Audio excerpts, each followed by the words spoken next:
दोस्तों नमस्कार। दोस्तों मैं अक्सर आपकी वीडियो में आपको बेहतरीन झरने के बारे में बताता रहता हूं। तो दोस्तों आज मैं पहुंचा हूं रेवाड़ी शहर में, जहां पर मैं आपको उस ऐतिहासिक नगरी के बारे में राजवंशज के राव विजेंद्र सिंह जी के घर पर लेकर आया हूं। वहां पर जानने की कोशिश करेंगे किस तरीके से वो अपनी सांस्कृतिक जीवन को, अपने ऐतिहासिक जीवन को, अपने पारिवारिक जीवन को किस तरीके से संजोए हुए हो और किस तरीके से उनका आज का सफ़र चल रहा है। तो मैं आज आपको लेके आया हूँ राजमहल में। तो राजमहल में आज आपका स्वागत भी है। दोस्तों मेरी वीडियो पर ज़रूर बने रहना और देखते रहना किस तरीके से आज हम उस महल को आप लोगों पर दिखा रहे हैं। कितने ही अच्छे तरीके से इन्होंने अपने राजमहल को, अपनी संस्कृति को बचाए रखा है। आधुनिकता के खेल में आजकल हम अपनी संस्कृति को भुलाए बैठे हैं। बहुत ऐसे परिवार हैं, बहुत ऐसे राजवंशज हैं। भारत के महाभारत कालीन से जो ऐतिहासिक नगरी पीतल नगरी से जानी जानी रेवाड़ी, किस तरीके की क्या उसका इतिहास है, उनके राजवंशज आज किस तरीके का जीवन व्यतीत करते हैं और किस तरीके से वो आगे अपने बच्चों के साथ, अपने पुत्र पोत्रों के साथ अपने परिवार में रह रही हैं। तो दोस्तों मेरी वीडियो पर मैं कैमरामैन से अनुरोध करूंगा किस तरीके से एक बार हवेली की तरफ नज़र लगा के देखेंगे। इन तस्वीरों को देखकर, इन वीडियो को देखकर आपको अंदाजा हो चुका होगा किस तरीके से आधुनिकता के दौर में भी अपनी हवेली को, अपने पुरानी अपने पुरातन संस्कृति को वो भूले नहीं है और अपनी सभी चीज़ों को व्यवस्थित करते हुए, अपनी चीज़ों को मेंटेन किए हुए अपना एक बहुत ही अच्छा सामाजिक जीवन जी रहे हैं। और साथ में मैं आपको अभी उनसे व्यक्तिगत रूप में भी आपको मिलवाऊंगा और आपको कुछ बहुत पुरानी चीज़ें आपको दिखाऊंगा जो आज के समय में आपको देखने को, सुनने को तो मिलेंगी, परंतु आज आप सीधा सीधा उनसे लाइव होंगे। और मैं आपको बहुत ऐतिहासिक चीज़ें, जो रेवाड़ी के लोग हैं खास तौर पर इस वीडियो को जरूर सुने, क्योंकि ये वीडियो आपको वो ऐसी तथ्य आपको बताएगी, ऐसी चीज़ें आपको सुनाने वाली है जहाँ पर आप देखकर उनको अचंभा होगा कि इस तरीके का हमारे रेवाड़ी शहर का इतिहास है और रेवाड़ी शहर का इतिहास क्या है और क्या तरीके से वो अपने जीवन यापन करते हैं। तो मैं अभी आपको मिलवाता हूं और आपको दिखाता हूं। मैं राव विजेंद्र जी से अभी मिलने का समय लिया है। काफ़ी समय से उनसे कोशिश कर रहा था कि किसी तरीके से वो मेरे साथ जुड़ सके। तो आज अपनी वीडियो में एक प्रयास कर रहा हूँ, एक छोटा सा प्रयास मेरे द्वारा किया गया है कि किस तरीके से आप अपने जीवन को इस तरीके से आगे बढ़ा रहे हैं, कैसे वो ज़िंदगी में आगे बढ़ रही हैं अपने परिवार को लेते हुए, अपनी पारिवारिक संस्कृति को लेते हुए। और एक नज़र मैं आपको दूसरे, जो आप अगर इस दरवाजे को देखें, इस मुहिम को देखें, या आपको उनको जो मुहिम का आपका नक्शा ये अगर देखें कि तो राजमहल, ये राजमहल है। इस राजमहल में अगर आप एक नज़र घुमा कर देखेंगे तो आपको पता लग जाएगा किस तरीके से वो अपने जीवन शैली को, क्योंकि इसको राजमहल मिलना एक कामयाबी नहीं है, परंतु राजमहल को महल की तरह यूज करना, राजमहल को बनाए रखना और उस संस्कृति पर चलना, ये उससे ज़्यादा महत्वपूर्ण है। क्योंकि आज के समय में आधुनिकता के दौर में जिस स्थान पर वो राजमहल है, इसको बहुत अच्छे तरीके से बड़े बड़े बिल्डर उनके पास आए। उस बिल्डर ने ये बोला कि मैं यहाँ पर एक बड़ा मॉल बना सकता हूँ और करोड़ों अरब रुपए आप कमा सकते हो, परंतु जहाँ तक अगर कमाने की बात है तो उन्होंने सीधा सीधा इस चीज़ को डिनाई कर दिया और उन्होंने कहा कि मैं अपनी पुरातन संस्कृति को जीवित रखना चाहता हूँ और उसी संस्कृति को जीने की कसम उन्होंने खाई है। तो मैं अभी आपको उनके यहाँ पर मिलवाने भी जा रहा हूँ। तो अभी मैं विजेंद्र सिंह जी के साथ जुड़ना की कोशिश करूंगा। जो भी लोग इस वीडियो को देख रहे हैं, साथ के साथ शेयर, लाइक, कमेंट जरूर करें। दोस्तों इस वीडियो में बहुत ऐसी आपको पुरानी चीजें देखने को मिलेगी, जो पुरानी शरीर चीजें हम किस तरीके से हमारे राजमहल थे वो उस तरीके से यूज करते थे। अभी मैं आपको बताता हूँ। तो अभी मैं हमारे साथ राव विजेंद्र सिंह जी जुड़ चुके हैं। तो दोस्तों जो भी लोग इस वीडियो को देख रहे हैं, साथ के साथ शेयर, लाइक, कमेंट जरूर करें। विजेंद्र जी नमस्कार। तालाब है, रुद्र सरोवर था जिसको सोलाराई के नाम से जाना जाता है। ये राम सरोवर जिसे तेज सरोवर के नाम से जाना जाता है। इधर ये नंद सरोवर है जी इनकी सबकी हालत ख़राब है जी ऊपर से ग्रांटें मंजूर होती हैं, लगती नहीं, बस क्या ऐसा ही है जी मैंने ये देखा है कि जो ये जो देश की आज़ादी के बाद ये लोग पुराने इतिहास को ही मिटाना चाहते हैं। मतलब मैं ये कह रहा हूँ कि देश हमारे लिए आज़ाद कहाँ हुआ।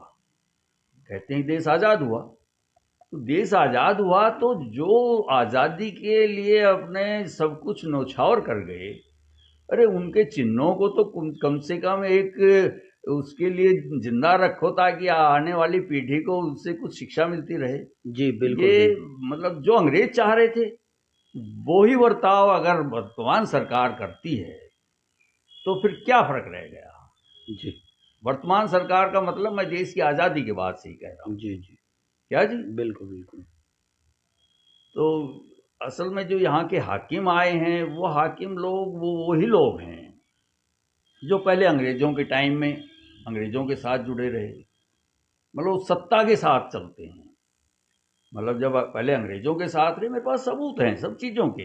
आज उनको महिमा मंडित करके इस इलाके के अंदर उनके नाम पर राजनीतिक रोटियां सेकी जा रही हैं, और ये छोट भैया नेता आते हैं वो भी उन्हीं का गुणगान करके वो वोट बटोरने के लिए आगे आते हैं। जी लेकिन इतिहास है वो झुटलाया थोड़ी जा सकता है। जी और जब तक हम अपने असली इतिहास को नहीं जानेंगे तब तक हम आगे इस इलाके का देश का भला नहीं कर सकते। जी मतलब पूर्वजों ने ये एक जैसे एक माली अपनी फुलवारी लगाता है, ये फुलवारी अहिरवाल जो क्षेत्र है ये उनकी एक फुलवारी थी, आज उजड़ने लग रही है। हर सामाजिक स्तर पर, राजनीतिक स्तर पर, आर्थिक स्तर पर, शैक्षणिक स्तर पर, मतलब हर तरह से पीछे जा रहा है। जी तो क्यों जा रहा है कि यहाँ का नेतृत्व जो है वो कमज़ोर है, इलाका नेतृत्वहीन है। जी वो सत्ता से के साथ जुड़ा रहता है हमेशा। जी पहले अंग्रेज़ों से रहा, कांग्रेस आई, कांग्रेस के साथ रहा, फिर किसी और की सरकार चाहे देवीलाल वीपी सिंह या जो भी आई, आज भाजपा, मतलब उनके साथ जुड़े रहते हैं। जी जी जी जी। तो वो इन चीज़ों पर ध्यान नहीं। तो आपका कहना है कि रेवाड़ी शहर का जो अभी पौराणिक इतिहास अगर बिगड़ रहा है तो उसमें कहीं ना कहीं राजनीतिक योगदान उस तरीके से नहीं मिला नहीं, जिस तरीके से रेवाड़ी शहर को चाहिए था। ये राजनीतिक सफर इलाका हो रहा है, ये राजनीतिक सफर है ये इलाका। जी मतलब इस इलाके की अपनी जो एक ख्याति रही है वो पूरे देश में है। जी मैं गया हूँ, बहुत जगह गया हूँ, जाता हूँ बड़े सम्मान के साथ, जैसे पता लगता है कि मैं वहाँ से आया हूँ तो लोग जो है मतलब पलकों पे बैठाने के लिए इतना वो देते हैं। जी जी यहाँ का आम आदमी भी रेवाड़ी का अगर कहीं बाहर जाता है सिर्फ इतना ही रेफरेंस दे कि मैं रेवाड़ी से आया हूँ तो उसको बड़ा ही मान सम्मान मिलता है। जी जी ये मैं वैसे नहीं कह रहा है, ये तो लोगों ने भी फील किया होगा और ये हकीकत है। जी राव साहब, जैसे आपने अपने पौराणिक संस्कृति को बचाए होता है, मेरी वीडियो का पर्पज़ यही है कि लोगों को पौराणिक संस्कृति को किस तरीके से बचाया जाए, किस तरीके से उसको मेंटेन किया जाए। आप उसी तरीके से अपने संस्कार को अपने पुत्र में दे रहे हैं, अपने पुत्र के साथ आपने बहुत अच्छा जीवन व्यतीत कर रहे हैं। तो ऐसा कुछ आप मैसेज उन पुरातन जो पारिवारिक घरानों को भी देना चाहोगे कि किस तरीके से वो अपनी लाइफ को इस तरीके से मेंटेन करें, आधुनिकता दौर में इस तरीके की होड़ ना बना पाए कि हम लोग आगे बढ़ रहे हैं और अपनी प्राचीन ऐसा क्या मैसेज देना चाहोगे उन राज घरानों के वंशजों को जो अपने राज पुश्तैनी चीजों को छोड़कर आधुनिकता के दौर में गुड़गांव में, बेंगलोर में इस तरीके से शिफ्ट हो गए हैं, अपनी हवेलियों को भूल चुके हैं। तो वहां पर आप उन लोगों के लिए भी कुछ कहना चाहोगे सर?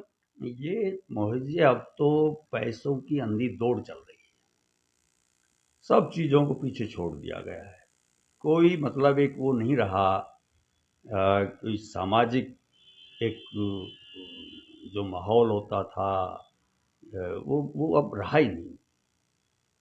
तो लोग बाग जो है ना इस चीज़ को छोड़ रहे। मैं ये कहता हूँ कि आदमी को सादा जीवन और उच्च विचार रखने चाहिए। देखो ये जो जीवन है, इस जीवन को तो हमें दाल रोटी चाहिए जिंदा रहने के लिए। जी बाकी तो कितना ही आदमी वो कर लो, जी जी है जी लेकिन मतलब मैं उस सोच का रहा हूँ। अब मैं देखो मैं इस चीज़ को गर्व से कह रहा हूँ, मैं इस खानदान में जन्म ले, मैं बड़ा ही मतलब मैं अपने आप को हर चीज़ में अपने आप को एक आज़ादी का उसमें मतलब मैं पराधीन नहीं रहना चाहता किसी, चाहे पारिवारिक सदस्यों का भी पराधीन नहीं रहना चाहता। जी जी जी मतलब मैं खुद अपने हर चीज़ को, अब जैसे कोरोना टाइम के अंदर करो बिल्कुल एकदम सब पैक हो गया था, सब घर में पैक हो गए थे। तो अब कई 2-2 महीने 3-3 महीने वो कोरोना चला, लगा कंटिन्यू लॉकडाउन रहा।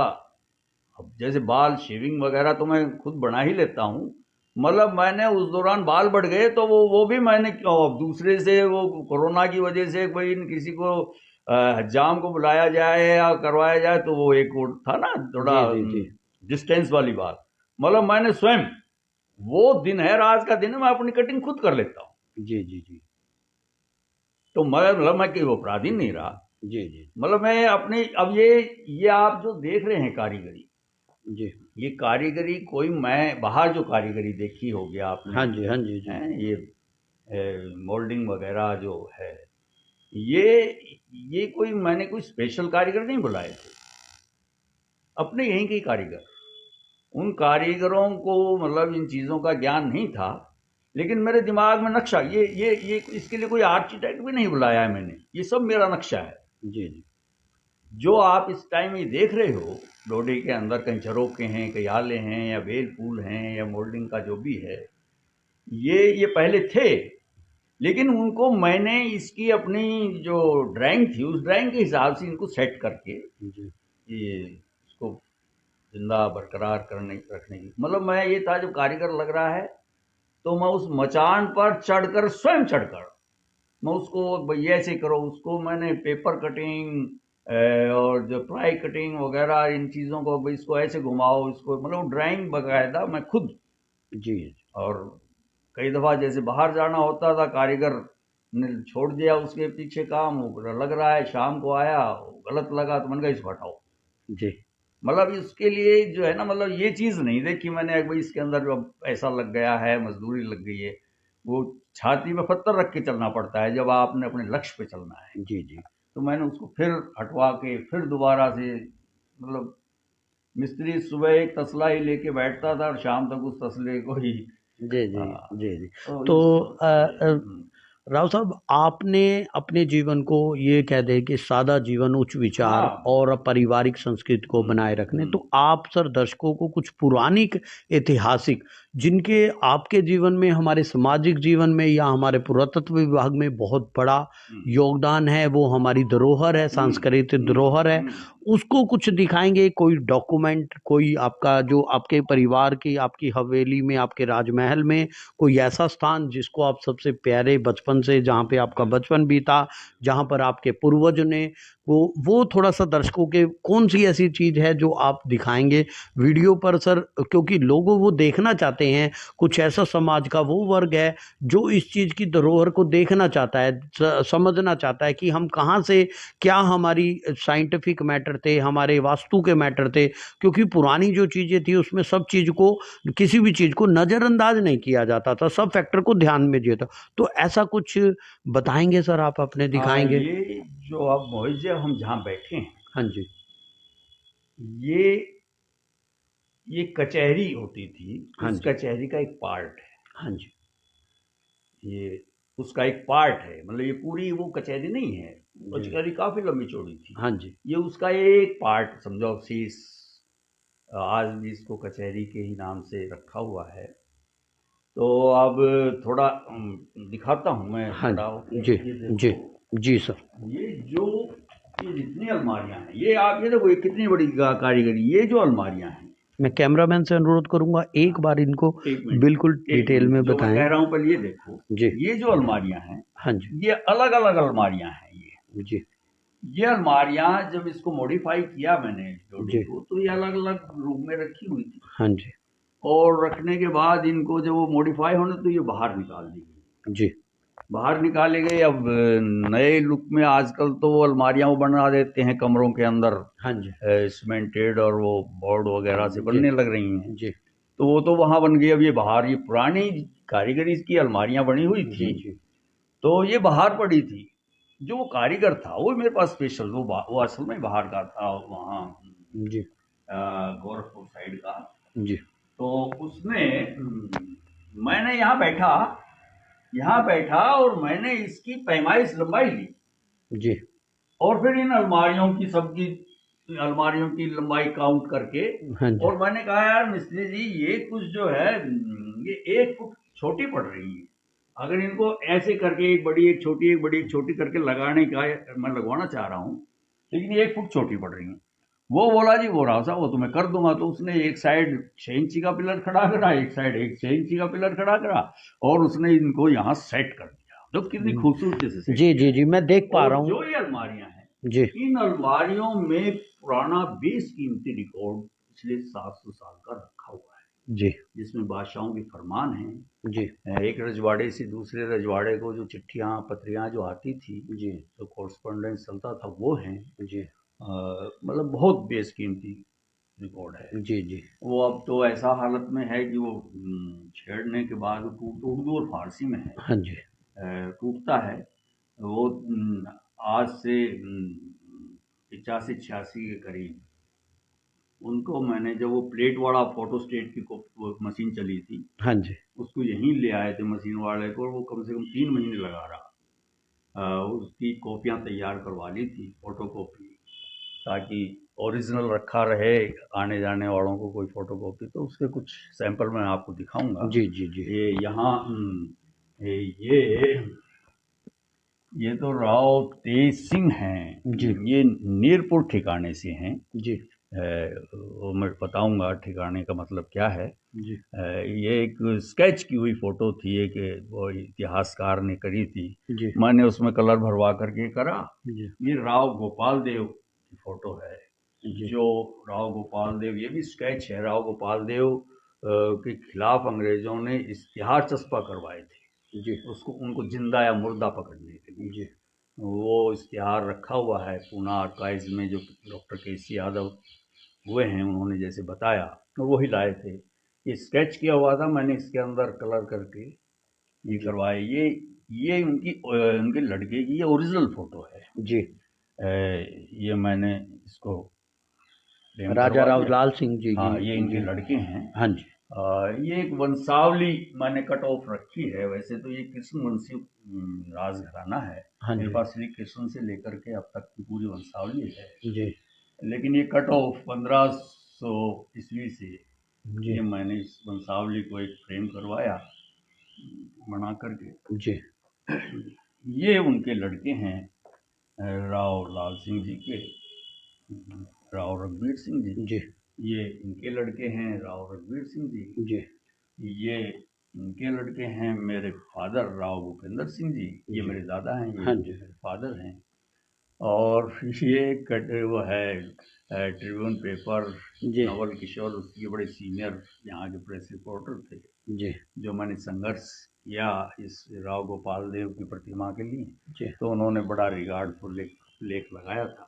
जी। मैंने तो दोस्तों आपने तस्वीरों में देखा, वीडियो में राव विजेंद्र सिंह जी ने हमें बहुत अच्छे तरीके से बताया किस तरीके से वो अपने राजघराने की विरासत को किस तरीके से अपने आज के समय में भी पूरी मेहनत से किस तरीके से बरकरार किए हुआ। अभी मैं उनसे एक चीज़ और जानने की कोशिश करेंगे कि उनके घर में, उनके जो राजमहल में है, किस तरीके से, कौन सा ऐसा चीज़ है जो आज समाज दिखाना चाहते हैं, और किस तरीके से वो अपने आप को ये तो उस चीज़ में। जी मैं एक साथ। ये इनमें बहुत पुरानी पुरानी बुक्स हैं, इनमें भी रखी हैं बुक। जी जी जी मतलब मेरे पास ये समझो एक बुक्स तो कम से कम 1000 वर्ष पुरानी बुक्स जी पुरानी बुक्स है। जी जी।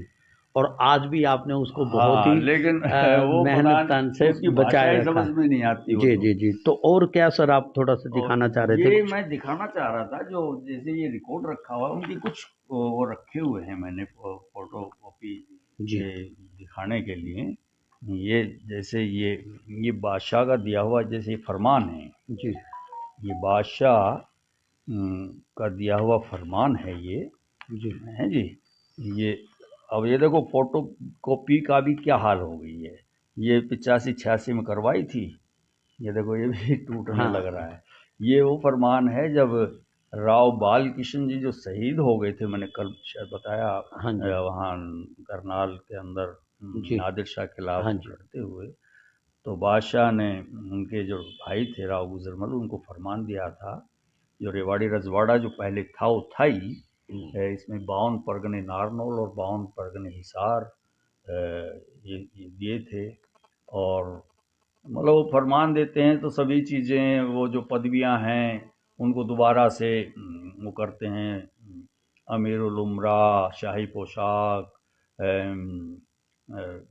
और राव बहादुर, ये राव क्या खिताब, ये कोई मुगलों का खिताब है, किसी मुस्लिम का खिताब नहीं है, ये बहुत पुराना मतलब वो है। जी जी जी इसके लिए मैं लंबा हो जाएगा, लोग वो जी बरगलाते हैं कि ये मुगलों की दी हुई उपाधि है या किसी की, मुगलों की नहीं है ये एक बरगलाने की बात है या नासमझी की बात जी जी है जी। ये एक बहुत पुरानी, रावण जो है, मैं थोड़ा सा उस पर बता देता हूँ। रावण ये रावण का नाम नहीं है, ये पदवी है। और ये उच्चारण, जैसे हम यहाँ मान लीजिए नाम लेते हैं कृष्ण, आप थोड़ा नीचे जाएंगे तो आप लगा देंगे कृष्णम, और थोड़ा नीचे चले जाएंगे तमिलनाडु के पास, वहाँ लगाएंगे कृष्णन। वो यहाँ बीच में मैं लगा और वो नीचे लगे तो नय लग गया। ले तो ऐसी वो राव की वो नय वहाँ पर लगा हुआ है। वो मतलब राव का मतलब है राजा। जी तो मतलब अगर ये मुगलों की है तो उस टाइम रावण के टाइम में तो कोई मुगल या मुस्लिम नहीं थे। हाँ जी जी जी जी तो ये जो मैं फिर बता रहा हूँ, ये नाम नहीं है रावण का।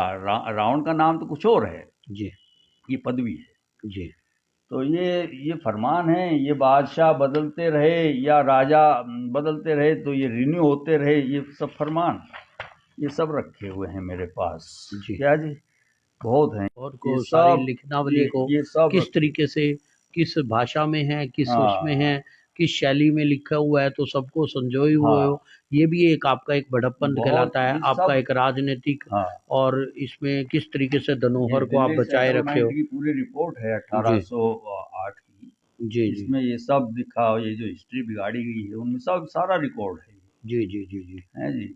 अब मैं उसको ज़्यादा क्या क्लियर जी करूँगा। जी तो सर आप सब एक। माफीनामे जी नूफीनामे जिन्होंने दिए थे, वो मेरे पास माफीनामे उन लोगों के रखे हुए जी हैं, जी जी जिन्होंने अंग्रेजों को माफीनामे दिए, उनके जी माफीनामे मेरे पास रखे तो पूरा रिकॉर्ड मेंटेन हुए। किया हाँ हुआ है आपने, हाँ। पुराने अपने इतिहास को दिखाते हुए आपने बताया। हम्म अभी सर मैं आपके महल का वो हिस्सा देखना चाहूँगा जिसको मैं भी बेताब हूँ। हम्म मैंने भी आपसे एक बार उसके बारे में कुछ इन्फॉर्मेशन कलेक्ट करनी चाहिए, तो हम्म आपका दिल मैं वो भी अपने दर्शकों को दिखाऊंगा, बताना चाहूँगा किस तरीके से वो एक उसके साइंटिफिक मैटर फैक्टर हैं, या किस तरीके से आप अपने उसको सल्तनत को जो अपनी आपकी जो राज था उसको चलाते थे, वहाँ से उसका क्या है वो सर क्या है वो थोड़ा बताओगे और हम चलते हाँ हैं वहाँ बिल्कुल पर। बताऊंगा। जी ये यहाँ बैठे थे, बता रहा हूँ, जो ये आप पलंग देख रहे हो, जी ये तस्वीरों में आप ये साफ साफ मेरा देख दिन सकते में हो। रेस्ट करने का या वो है थोड़ा यहाँ हाँ जी पर।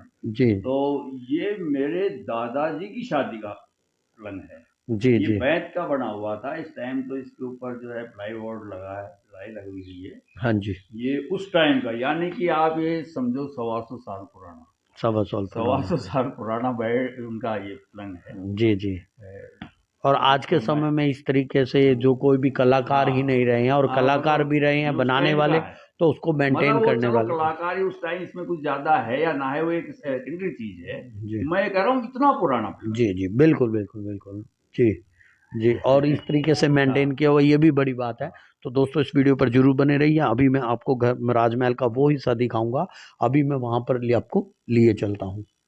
ये लेने की बात नहीं, मतलब तो दोस्तों अभी मैं आपको, जैसे अभी आपको राव विजेंद्र सिंह जी ने, राव जी ने हमें बताया कि किस तरीके से वो संस्कृति धरोहर को बचाए रखे हैं, तो उसी श्रृंखला में आगे बढ़ते हुए मैं आपको एक ऐसी धरोहर के बारे में भी दिखाना चाहूँगा जो आप लोगों के लिए बिल्कुल अद्भुत तथ्य नज़र आएगा। तो मैं अभी सर, आप दर्शकों को क्या दिखाना चाहेंगे, अपने मैं अभी राजमहल का कौन मोहित सा जी हिस्सा इसके दिखाना। अंदर मैं आपको इसका वो हिस्सा दिखाना चाह रहा हूँ जी जो इसका ऐतिहासिक पार्ट है। जी मतलब इसके अंदर वो है, हाँ तहखाना है। जी जी वो एक अपने आप में बड़ा ऐतिहासिक है जी और नायाब है। जी तो वो मैं आपको एक बार अवश्य दिखाऊंगा। जी जी। तो आप एक तहखाना देखिए सर, दोस्तों इस वीडियो में आपको वो तहखाना दिखा रहे हैं जो रेवाड़ी का इतिहास उससे जुड़ा हुआ है, किस तरीके से राजवंशी लोग, राजमहल के लोग, राजमहल के जो भी हमारे पुराने जो हमारे वंशज हैं उस तरीके को बनाए रखे हैं, उनका इतिहास दिखाने को मिलेगा। तो अभी सर मैं आपके साथ वहाँ पर जाने की कोशिश करते हैं और दिखाने की कोशिश करते हैं। मेरा ये प्रयत्न कैसा लगा दोस्तों इस वीडियो पर ज़रूर बताना। आप लोगों को उम्मीद है इस वीडियो में बहुत अद्भुत चीज़ें, तथ्य नज़र आएंगी और मैं आपको अभी और उसके नज़ारा जो दिखाने जा रहा हूँ वो आपके लिए बहुत अद्भुत है। पुरातत्व विभाग की तरफ से भी काफ़ी बार इस बारे में काफ़ी सर्कुलर निकल चुके हैं जो आपको दिखाते हैं। अभी मैं महल के बिल्कुल भीतर हूँ और आप तस्वीरों में देख सकते हो किस तरीके से आधुनिकता के दौर में भी अपने आप को एक जीता जागता उदाहरण राव विजेंद्र सिंह ने बिल्कुल जीवंत रूप में रखा हुआ है। तो आप ये देख सकते हो तस्वीरों में, साफ साफ देख सकते हो कितने, हाँ जी।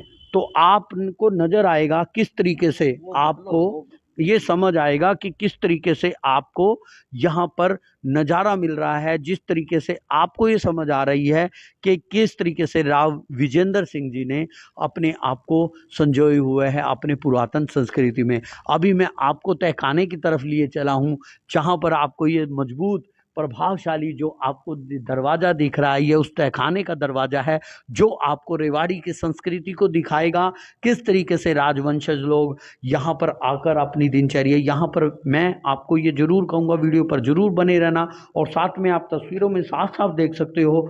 अभी मैं आपको उस तहखाने की तरफ लिए चला हूँ जहाँ पर आपको वो अद्भुत चीज़ें, वो पुरानी चीज़ें, जो वो ऐतिहासिक चीज़ें देखने को मिलेंगी, समझने को मिलेंगी और जो आपके काम आएंगी। अपने बच्चों को ये वीडियो जरूर दिखाएं, उन्हें ये आभास होगा किस तरीके से हम अपनी पारिवारिक धरोहर को अपने संजो के रख सकते हैं। जो भी लोग इस वीडियो को देख रहे हैं साथ के साथ शेयर लाइक कमेंट जरूर करें। और अभी मैं आपको मौजूद हैं, हम अभी राजमहल के उस तहखाने में जो काफ़ी प्राइवेसी है, जिसके बारे में लोग अक्सर जानना चाहते हैं, सुनना चाहते हैं। तो अभी मैं यहाँ पर आपको तस्वीरों में आप साफ साफ देख सकते हो। कैमरामैन से मैं अनुरोध करूंगा पूरा का पूरा तहखाना एक बार कैमरे में बंद करके किस तरीके से नज़ारा दिखाया जाए, किस तरीके से इसका पुरातत्विक महत्व है, क्या इसके मायने थे, किस तरीके से ये आगे बढ़ रहे हैं और किस तरीके से ये बनाए हुए हैं, किस तरीके से मेंटेन किए हुए हैं। तो यहाँ पर मैं आपको पूरा पूरा तहखाने के बारे में पूरी नॉलेज हम राव साहब से लेने की कोशिश करेंगे और ये बहुत ही अच्छा समाज के लिए भी मैसेज जाता है और किस तरीके से वो कर रहे हैं। तो विजेंद्र जी दोबारा जी मैं आपके पास यहाँ पर पहुँचा हूँ, तो बहुत ही अच्छा लगा यहाँ पर तहखाने में आके। तो सर दर्शकों को बताओगे कि इसके राजनीतिक मायने, आपके आर्थिक सामाजिक मायने क्या हैं और सर एक बहुत ही बड़ी धरोहर है राजनीति आपकी पुरानी पुरातत्व विभाग की, तो ये क्या है, इसको क्या बोलते थे और यहाँ पर क्या क्या इसका फीचर है वो थोड़ा सा बताओगे आप सर। मोहित जी, जो पहले जैसे रजवाड़े जो होते थे, हाँ जी। उन रजवाड़ों के नीचे परगने होते थे। हाँ जी। तो परगने का मतलब है एक छोटी तहसील जिसके नीचे कम से कम 25-30 गांव होते हैं तहसील के नीचे। वो जितना रकबा है वो उतना रकबा एक परगने के नीचे होता था। हाँ जी। तो इस रेवाड़ी राज के नीचे अनेकों परगने थे और इस डोडी जो ये महल है, राजमहल है, इसको भी एक परगने का रुतबा हासिल था। बाकी जो परगने थे वो राजाओं के नाम चले आते थे। ये जो परगना डोडी था ये रानियों के नाम था। रानियों की अपनी सेल्फ यूज प्रॉपर्टी है, मतलब इससे जो आमदनी आएगी वो अपने पहनने में, गहने पहनने, कपड़े पहनने, नौकर चाकर बांदी या जो भी XYZ वो उन पर खर्च करती थी। तो ये जो डोडी है, तो इतना तो इस जो परगने के नीचे मैंने बताया 25-30 गांव की जो रकबा था वो इसके नीचे था। लेकिन इसका जो कैंपस रहा वो कैंपस 25 एकड़ में था जी। 25 एकड़ के अंदर ये महल और ये कटला अस्तबल जो इस डोडी की सुरक्षा के लिए जो सैनिक रखे जाते थे वो रहते थे। जैसे अब कटला बोला जाता है, रावगंज यहाँ हाथी कुंड वगैरह, हाथी वगैरह बांधने की जगह थी, तालाब बाग वगैरह इसके नीचे थे। ये जो और हवेलियाँ जो भी राजपुरोहित या जो इस डोडी से कंसल्टेड जो भी फैमिलियाँ जो रहती थी उनकी हवेलियाँ बनी हुई थी। लेकिन अब ये फ़िलहाल ये सब आप एकड़ में है जी और इसके बारे में इतिहासकार ये कहते हैं कि ये जैसे लिखा है कि इसको राव नंदराम जी ने 1772-75 के सॉरी 1672-75 के करीब इसका निर्माण कराया। लेकिन क्यों मैं खुद एक इतिहास में बहुत रुचि रखता हूँ, पकड़ भी रखता हूँ और इसका अब मैंने जीर्णोद्धार करवाया है, लगातार 5-6 साल कंटिन्यू करा है, तो मैं इस निष्कर्ष पे पहुंचा हूँ कि राव नंदराम जी ने भी इसका निर्माण नहीं जीर्णोद्धार ही करवाया। उसके पीछे मेरी लॉजिक है। जैसे मान लो 3 फुट की जो दीवार है वो छोटी छोटी ईंटों की बनी हुई थी और 1 मंजिल, और फिर उसके बाद एक दीवार 1 फुट की और ली और फिर जब दूसरी मंजिल आई तो 3 फुट ये और 1 फुट वो 4 फुट की दीवार जी उसके ऊपर खड़ी करी। यानी कि ये है कि ये जो निर्माण आया ये निर्माण बाद का है।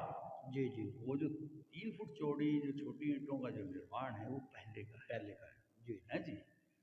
तो ये मतलब मैं कहता हूँ उन्होंने जीर्णोद्धार करवाया। और इस डोडी के अंदर जो ये वेंटिलेटर आप देख रहे हो चारों तरफ हैं ये वेंटिलेटर, एक इधर है एक इधर चारों तरफ वेंटिलेटर। जी जी जी इधर भी आप देख सकते हैं जी ये ये रोशनी और हवा के आवागमन के जी जी मद्देनजर बनाए गए।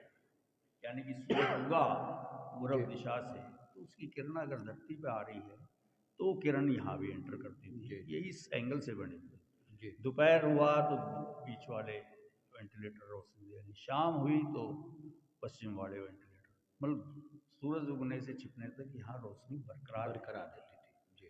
और इसके अंदर ये आप देखो उस टाइम अंडरग्राउंड वाटर सप्लाई है, अंडरग्राउंड जी।